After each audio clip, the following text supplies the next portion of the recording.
ချိန်အားဖြင့်မတ်လ9ရက်နေ့ဖြစ်ပါတယ်။တရားတယောက်လက်ကိတ်တစ်လုံးနဲ့အထုပ်တစ်ထုပ်ကိုဆွဲကအဝေးပြေးကားဂိတ်စီကိုထွက်လာခဲ့ပါတယ်။ပစ္စည်းတွေနေရာချပြီးမိမိရဲ့ထိုင်ကုန်နံပါတ်ကိုရှာကထိုင်လိုက်လာခဲ့ပါတယ်။ပတ်ဝန်းကျင်ကစုညံတန်တွေကိုတားဆီးဖို့အတွက်လက်ချက်တက်ခါလှုပ်ရှားတွာလာနေတဲ့လူတွေကိုလိုက်ကြည့်ရင်အသွေးရဲ့နှိမ့်မျောနေရတာဟာသူအရန်ချိုက်တဲ့ feeling တစ်ခုပါ။ဖြည်းဖြည်းထွက်ခွာလာတဲ့ကားပေါ်မှာလိုက်ပါစေနေရင်ဒုတိယအကြိမ်မြောက်သွားမဲ့ပူတာအောင်မျိုးလေးကိုရောက်ရင်ဘယ်နေရာတွေကိုသွားမယ်ဘာတွေလုပ်မယ်ဆိုတာကိုစိတ်ကူးရင်မျက်လုံးမိတ်ကအိမ်မက်ကဘာထဲမှာခီးဆက်နေလိုက်ပါတယ်။ကားကိတ်ရောက်တာနဲ့ကြိုတင်ငှားထားတဲ့ကားနဲ့ဟိုတယ်ကိုထွက်လာခဲ့ပါတယ်။ဟိုတယ်ကိုရောက်တဲ့အချိန်ကညဘက်ဖြစ်နေပြီဆိုတော့ခီးပန်းနေပြီဖြစ်တဲ့အတွက်ရေချိုးအဝတ်စားလဲပြီးညစာစားပြီးတာနဲ့မနေ့အတွက်လိုအပ်တာတွေပြင်ဆင်ပြီးအိတ်လိုက်ပါတော့တယ်။တီဟာရဲ့အလုပ်က professional photographer ဖြစ်ပါတယ်။ဒါကြောင့်နိုင်ငံအနှံ့လက်လန်းမိသမျှနေရာတွေကိုတွားပြီးဓာတ်ပုံရိုက်လေးရှိပါတယ်။ပုံမှန်ဆိုရင်တပည့်တယောက်ဒါမှမဟုတ်တငယ်ချင်းဖြစ်သူအောင်သူဆိုပါလေးရှိပါတယ်။အခုကတော့သူ့ကျမ်းမာရေးအခြေအနေကြောင့်အနားယူဖို့လိုအပ်တာရဲ့အလုပ်တွေမပါပဲကိုယ်စိတ်တိုင်းချတွားလာချင်တာရဲ့ကြောင့်တယောက်တည်းထွက်လာခဲ့တာဖြစ်ပါတယ်။ဦးတောင်မျိုးလေးကိုအရင်တစ်ခေါက်ရောက်တော့ကသူလိုချင်တဲ့ view point တွေအများကြီးရှိပေမဲ့အချိန်မပေးနိုင်တာကြောင့်မတွားခဲ့ရတဲ့နေရာတွေအများကြီးရှိခဲ့ပါတယ်။ဒါကြောင့်ဒီတစ်ခေါက်တော့အချိန်နေပေးရတဲ့ပဲဒီနေရာကိုရွေးလိုက်တာဖြစ်ပါတယ်။အထူးသဖြင့်မချမ်းမောမြို့နယ်မှာရှိတဲ့နှက်ကျွန်းနဲ့ကြောင်လကားတို့လိုနေရာတွေကိုအခုလိုစိတ်အေးလက်အေးဖြစ်နေတော့မှအရောက်သွားမယ်လို့ဆုံးဖြတ်ထားတာဖြစ်ပါတယ်။ဝန်းကျက်တဲ့မြို့ပြနဲ့ဝေးပြီးအခုလိုအေးချမ်းတဲ့နေရာလေးကိုရောက်လာရတဲ့ဒီဟာအတွက်တော့ပိုပြီးပေါ်ပါလန်းဆန်းနေတယ်လို့ဓာတ်ပုံရိုက်ရတာဟာပုံမှန်အလုပ်လုပ်ရတာထက်ပိုပြီးဆန်းဝင်နေတယ်လို့ပါပဲ။တရက်ပြီးတရက်နေရာတစ်ခုစီကိုအေးဆေးသွားပြီးကိုကြိုက်တဲ့အချိန်ကြိုက်တယ်လို့ဓာတ်ပုံရိုက်ရတာကလည်းတမျိုးအလုပ်တင်တယ်လို့ဖြစ်နေပါတယ်။၄ရက်မြောက်နေ့မှာတော့ဒေသခံရွာသားတယောက်နဲ့ခင်မင်ခဲ့ပြီးသူ့ရဲ့ကူညီမှုနဲ့ပဲဆိုင်ကယ်တစ်စီးငှားကပုံမှန်ရောက်နေမရှိတဲ့နေရာတွေကိုတွားရောက်ခွင့်ရခဲ့ပါတယ်။၈ရက်မြောက်နေ့ဒီနေ့ကရွာကိုတွားပြီးတဘာဝအလှတက်ပုံတွေအပြင်ရွာသားတွေရဲ့ဒလေးတွေထူးဆန်းအောင်ဖွယ်ရနေရာတွေကိုတွားမှာဖြစ်ပါတယ်။မနက်စောစောအစာပြေးစားပြီးဆိုင်ကယ်တစ်စီးနဲ့လမ်းကြိုလမ်းကြပါမကျန်အေးအေးဆေးဆေးလေးလာရင်ဓာတ်ပုံရိုက်ခဲ့ပါတယ်။ညနေခင်းမှာတော့ချောင်းကဆက်တစ်ခုမှအနားယူရင်ဟိုဟိုတီတီလျှောက်သွားကတဘာဝလှပတွေကိုခန်းစားနေခဲ့ပါတယ်။အကိုချောင်းနဲ့တော့မစင်းနဲ့တော့ဒီချောင်းကလူစားတယ်။လမ်းကြားရဲ့တတိပေးစကားကိုကြားရအောင်ရင်တီဟာမျက်ခုံးတစ်ချက်တွန့်သွားခဲ့ပါတယ်။အလှပတွေနဲ့ပြည့်နေတဲ့နေရာလေးတစ်ခုကကြောက်စရာကောင်းတဲ့အကြောင်းအရာတွေလည်းရှိနေသေးပါလားလို့စဉ်းစားရင်လက်ထဲကကော်ဖီကိုမော့တောက်လိုက်ပါတယ်။ကော်ဖီကွက်ကိုပြန်အချမှာချောင်းရည်စီးနဲ့အတူမျောပါလာတဲ့အရာလေးတစ်ခုကတီဟာရဲ့မျက်လုံးအစုံဖန်ဆားသွားခဲ့ပါတယ်။ညနေခင်းနေအောင်ချီကြောင်းလာမသိထိုအရာလေးကနေအောင်အောက်နဲ့ရေပြင်ကြားမှာတလက်လက်တောက်ပနေပြီးရုပ်ချီပေါ်ကြီးနဲ့ရေစီးတမ်းမျောပါလာပါတယ်။တရားစင်စားနေတော့မှပဲထိုအရာလေးကတရားရှိရနေခက်လန်းလန်းအထိကိုဆက်လက်မျောပါသွားပါတယ်။ပါလာတဲ့ဖော်ကိုလှမ်းကြည့်လိုက်တော့ဆိုင်ကယ်ရေစီးနေအောင်လှမ်းတွေးလိုက်ရပါတယ်။တရားလည်းစဉ်းစားမနေတော့ပဲတွက်လက်တဲ့ခြေလမ်းကျဲကျဲတွေနဲ့ထိုအရာနောက်ကိုပြေးလိုက်သွားပါတယ်။ပြီးတော့ချောင်းနဲ့ဆင်းပြီးထိုအရာကိုလှမ်းယူဖို့အလုံးပါသူဆင်းလိုက်တဲ့နေရာကရင်နက်ပိုင်းဖြစ်နေပြီးဟန်ချက်ကိုမထိန်နိုင်ပဲအောက်ထဲထိမြုပ်သွားပြီးရေစီးနဲ့သူမျောပါသွားခဲ့ပါတယ်။ကြောက်လန့်တကြားအော်ဟစ်လိုက်ပေမဲ့ပါဇက်ထဲကိုရေတွေပဲဝင်လာပြီးနှလုံးခုန်လုံးနေရလည်းမြန်လာခဲ့ပါတယ်။ရေမကူးတတ်တဲ့တီးဟာဖို့အရာအလုံးကကြောက်ကမန်းလေးလေးဖြစ်နေခဲ့ရပါတယ်။မျက်လုံးနဲ့နှာခေါင်းနဲ့ဝင်လာတဲ့ရေတွေနဲ့အတူအလင်းရောင်တွေပျောက်ကွယ်သွားပြီးအမောင်တူထဲကိုရောက်ရှိသွားပါတော့တယ်။အားပြင်မောင်ထိတွေ့လာတဲ့နေအောင်ချင်းနဲ့အတူတရားပင်မနှမ်းနဲ့စာလှုပ်ထလာခဲ့ပါတယ်။ပဝန်းကျင်သူခုလုံးကလည်းသူမရောက်ဘူးတဲ့နေရာတစ်ခုဖြစ်လို့နေပါတယ်။သူဟာစမ်းကြောင်းတစ်ခုရဲ့ဘေးမှာလဲလျောင်းနေတာဖြစ်ပြီးအနောက်ဘက်မှာတော့တောအုပ်တစ်ခုရှိနေပါတယ်။ဆွဆွနွမ်းလျက်နေတဲ့ခန္ဓာကိုယ်ကိုအားပြုရင်းလမ်းတစ်ခုလိုဖြစ်နေတဲ့တောအုပ်ဘက်စီကိုဥတီပြီးလျှောက်လာခဲ့ပါတယ်။လေဘင်းမှာလွှဲထားတဲ့ကင်မရာတစ်လုံးသာသူ့ရဲ့အဖို့အဖြစ်လိုက်ပါလာပါတယ်။ခြေထောက်ကိုအနှဲငယ်ထိခိုက်မိသွားတာဖြစ်တဲ့အတွက်ထောနဲ့ပဲလမ်းလျှောက်နေရပါတယ်။တောအုပ်ရဲ့တနေရာရောက်မှာတော့လူနေအိမ်တွေကိုတွေ့လိုက်ရပါတယ်။ဟူးတော်သေးတာပေါ့။ဒီမှာအကူကြီးတောင်းရမယ်။ပထမဆုံးတွေ့တဲ့အိမ်ကိုတကားခောက်လိုက်ပါတယ်။အိမ်ရှင်ရှိလောက်ခမ။အိမ်တကားကပိတ်ထားပြီးလူတယောက်မှထွက်မလာခဲ့ပါ။ဒါနဲ့နောက်ထပ်အိမ်တစ်အိမ်စီကိုထပ်ထွက်လာခဲ့ပါတယ်။ပထမအိမ်လိုပဲတကားပိတ်ထားပြီးလူမရှိပြန်ပါ။နောက်ထပ်တစ်အိမ်ပြီးတစ်အိမ်အကူကြီးလိုက်တောင်းခဲ့ပါတယ်။လမ်းတစ်ခုလုံးတော့ကုန်သွားပေမဲ့လူတွေမရှိတဲ့အိမ်တွေသာဖြစ်နေပါတယ်။ဘာလဲအိမ်တွေမှာလူတွေဘာလို့မရှိရလဲ လူမရှိပဲအိမ်ကြီးကဘာလို့အကောင်းတိုင်းဖြစ်နေရလဲငါဘယ်နေရာကိုရောက်နေတာလဲခွေးတစ်ကောင်ကြောင့်သမီးမှမရှိလူတွေလည်းမရှိတဲ့နေရာတစ်ခုမှာတီဟာတယောက်တည်းရောင်လဲနဲ့ဆက်လျှောက်နေခဲ့ပါတယ်ကင်မရာတစ်လုံးနဲ့ဟိုဒီရိုက်ကြည့်တော့ကင်မရာရိုက်လို့မရတော့ပါဘူးဘိုက်ကလည်းအရန်ကိုဆလာပါတယ်နောက်ဆုံးမှာတော့ဘိုက်စားတဲ့တန်ရဲ့ပင်မနဲ့တန်နေရဲ့ကြောင့်ခြံဝင်းတစ်ခုထဲမှာခွေလေးလှဲနေအိပ်ပျော်သွားခဲ့ပါတော့တယ်ဟဲ့လူဒီမှာဘာလုပ်နေရလဲထပင်မလုံးပြီးဘလောက်တောင်အိပ်ပျော်သွားလဲမသိပခုံးကိုကိုင်းလှုပ်ပြီးအော်နှိုးလိုက်တဲ့အတန်ကြောင့်လန့်နိုးလာခဲ့ပါတယ်မျက်လုံးဖွင့်ချင်းမှာပဲ10နှစ်အရွယ်ကောင်လေးတယောက်ကိုတွေ့လိုက်ရပါတယ်ဒီမှာဘာလို့အိပ်နေရလဲကောင်လေးကိုကြည့်ရတာသူ့မျက်လုံးနဲ့ထူးဆန်းလို့နေပါတယ်သူ့ဥဝတ်စားတွေကတွေ့နေကြပုံစံမျိုးမဟုတ်ပါဘူးခေါင်းတစ်ဝက်ကိုခေါင်းပေါင်းလို့ပေါင်းထားပြီးအင်းချီရလဲရှမ်းမျိုးတွေဝတ်တဲ့ပုံစံနဲ့ဆင်ပေမဲ့တွေ့ဘူးနေကြပုံစံလည်းမဟုတ်ပြန်ပါဘူးအောက်ပိုင်းကဇမင်းသားတွေဝတ်တဲ့တောင်ရှိပစိုးလိုမျိုးဝတ်ထားပြန်ပါတယ်ခြုံပြီးကြည့်ရရင်ရှေးခေတ်ကအဝတ်စားတစ်ခုလိုမျိုးဖြစ်နေပါတယ်တက်ရဲနဲ့ကြည့်လို့ကောင်းနေတာကတော့အမှန်ပါဒီမှာဘာလို့အိတ်နေရလဲလို့နေနေလေတွေးတဲ့နှမျောနေတော့မှပဲကောင်လေးရဲ့ဒုတိယအကြိမ်မြောက်စိတ်မရှိတော့တဲ့မိကုံထက်ထွက်လာပါတယ်ဟိုလေအကူကချောင်းနဲ့မျောလာပြီးဒီနေရာကိုရောက်လာတာပါအကူတဲတဲ့ဟိုတယ်ကိုပြန်ချင်လို့အဲ့ဒါအကူကြီးတောင်းရအောင်အိမ်မျိုးလိုက်ခေါ်ကြည့်ပေမဲ့လူတွေတယောက်မှမတွေ့လို့ပါဘိုက်ကလည်းဆာလာနဲ့ဒီနားမှာအိပ်ပျော်သွားတာပါတီဟာရဲ့အဖြေကိုထိုကောင်လေးကနားထောင်ရင်းမျက်မှောင်ကျုံကတစ်ချက်စဉ်းစားလိုက်ပါတယ်ဒီမှာနေဘက်တွေဆိုမရှိကြဘူးညဘက်မှပြန်လာကြတယ်နေဘက်တွေမရှိကြဘူးဆိုတော့အလုပ်သွားကြရလားခလေးတွေအဖိုးဖွားတွေရောသွားရတာပဲလားတီဟာလည်းမအောင်နိုင်တော့ပဲစိတ်แท้ရှိအောင်မေးလိုက်ပါတော့တယ်ဒီခါလူငယ်လေးကစိတ်တူသွားတဲ့အမူအရာနဲ့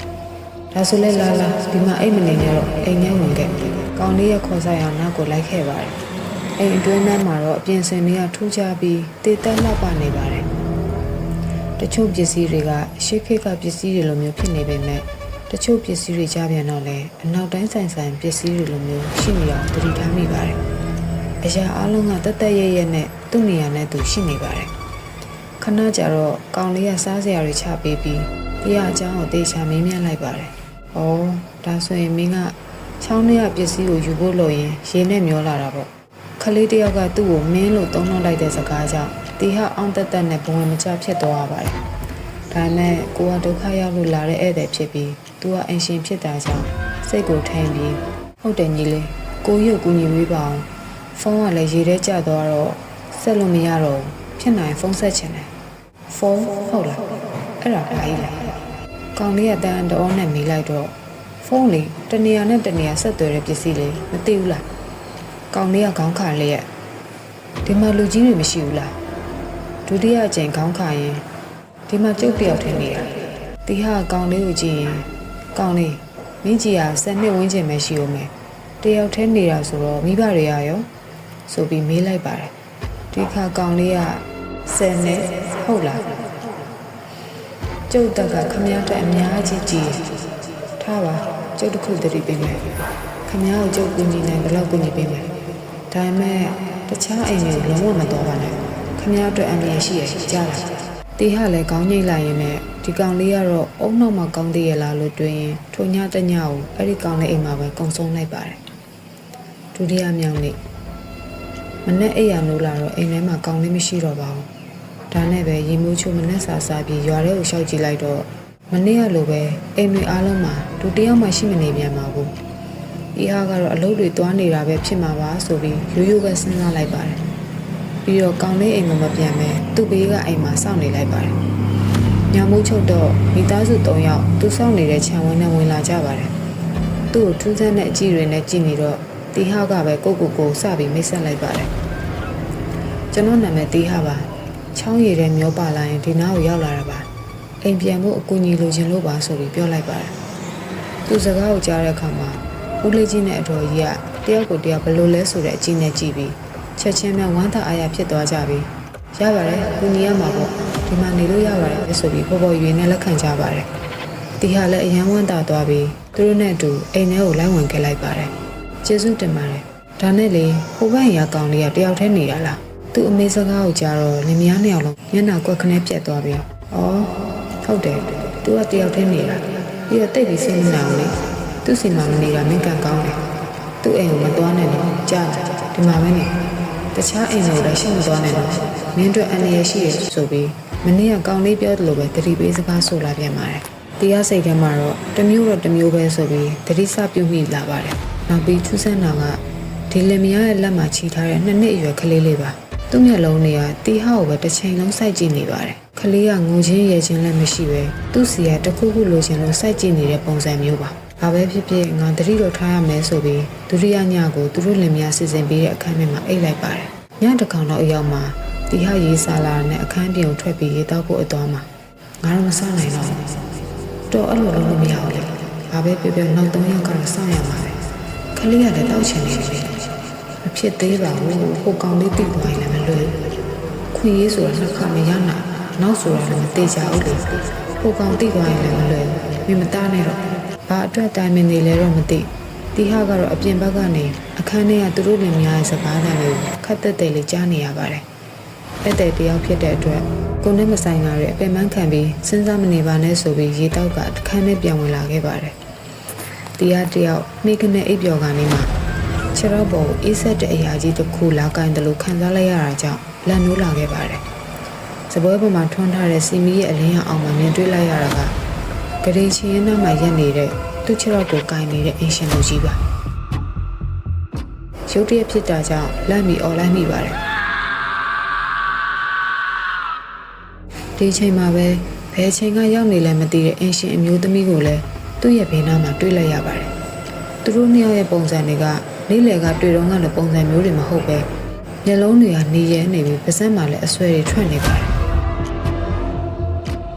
ကြောက်အလန့်နဲ့ကင်ထားတဲ့လက်ကိုခြေထောက်နဲ့အားကုန်စောင့်ကန်လိုက်ပြီးအခန်းပြင်ကိုထွက်ပြေးလာခဲ့ပါတယ်။သူ့နောက်ကိုအမျိုးသမီးကလိုက်လာပြီးလက်ကိုလှမ်းဆွဲပြန်ပါတယ်။ဒီအချိန်မှာကျဲလောင်နဲ့တကားခောက်တန်တစ်ခုထွက်ပေါ်လာခဲ့ပါတယ်။ဟဲ့တကားဖွင့်တော့ငါဖာတာဝင်မလာချင်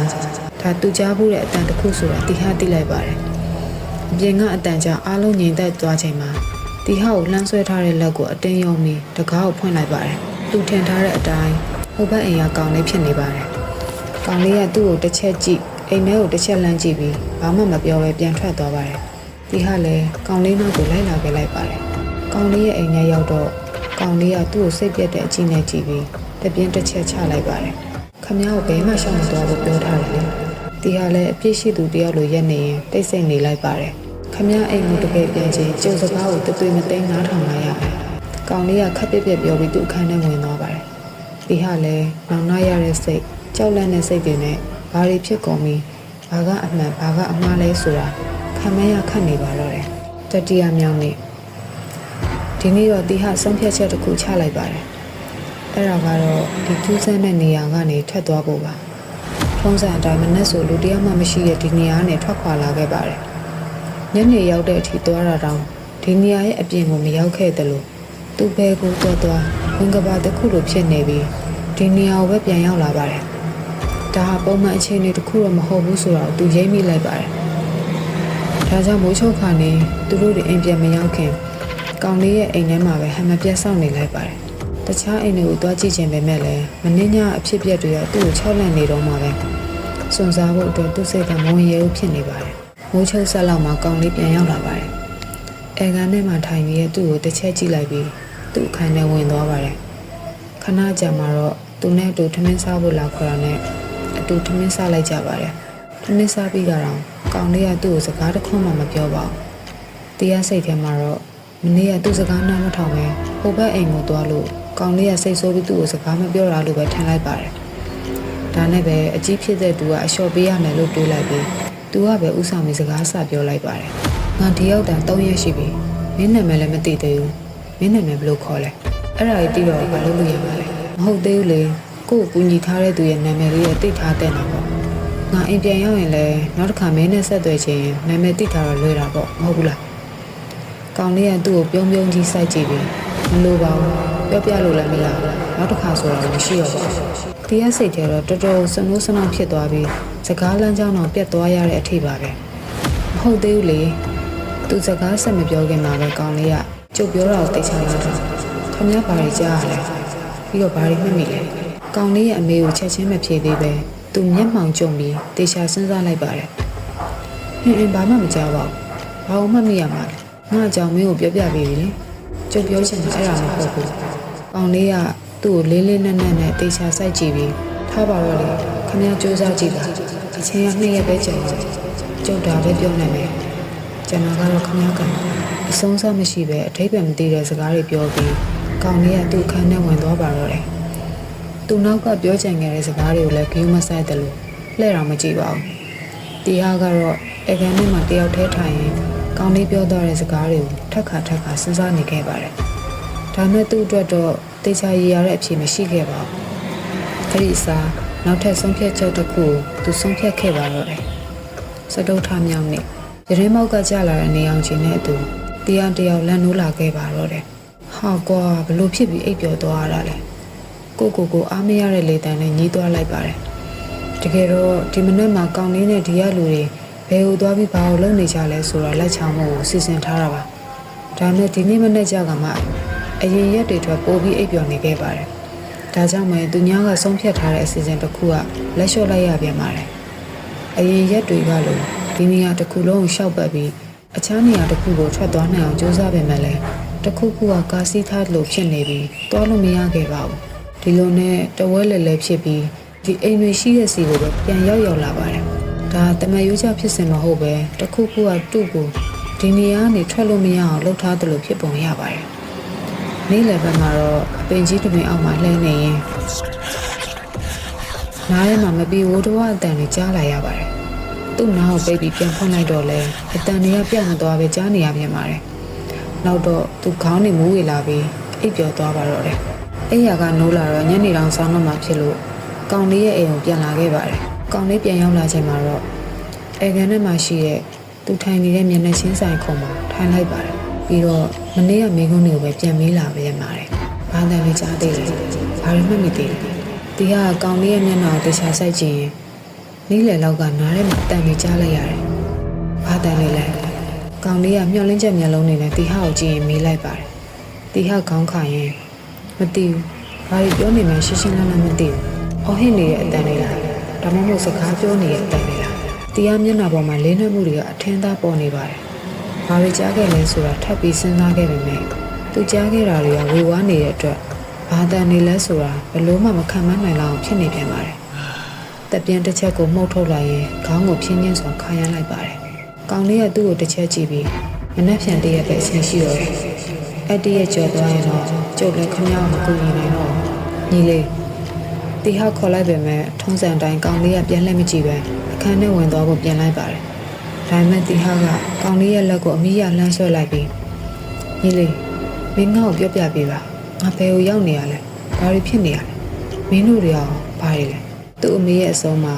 ကောင်လေးကသူ့မျက်နှာကိုဒိတ်ပဲပါတဲ့အကြည့်ရင်လည်းတေချာစိုက်ကြည့်လိုက်ပါတယ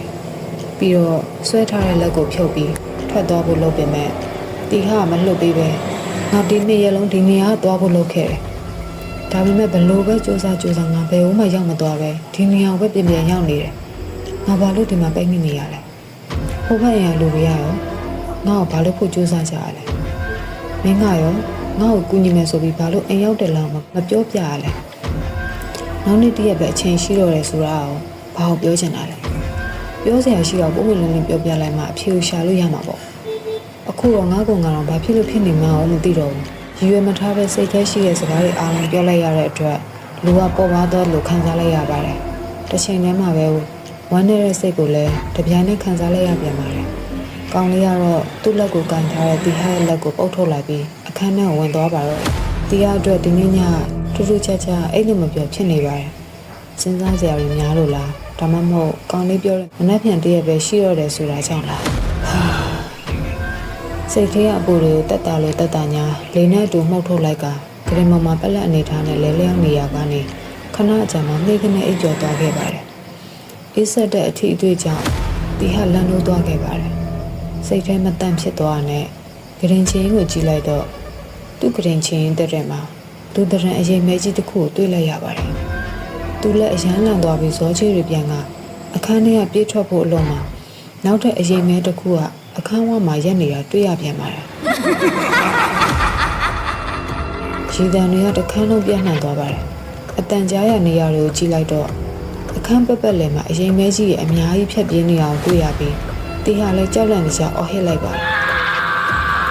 တရားတယောက်ကလေးမှာပလက်အနေထားနဲ့ပြန်နိုးလာခဲ့ပါတယ်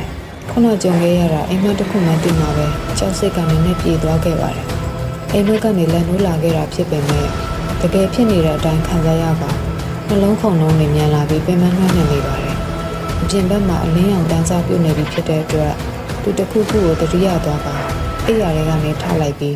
အခန်းတကားကနေအပြင်ဘက်ကိုချောင်းကြည့်နေလိုက်ပါတယ်ခဏကြာမှတော့အခန်းထဲကနေကောင်လေးထွက်လာတာကိုတွေ့လိုက်ရပြီးအိမ်ပြင်ဘက်ကိုထွက်သွားပါတယ်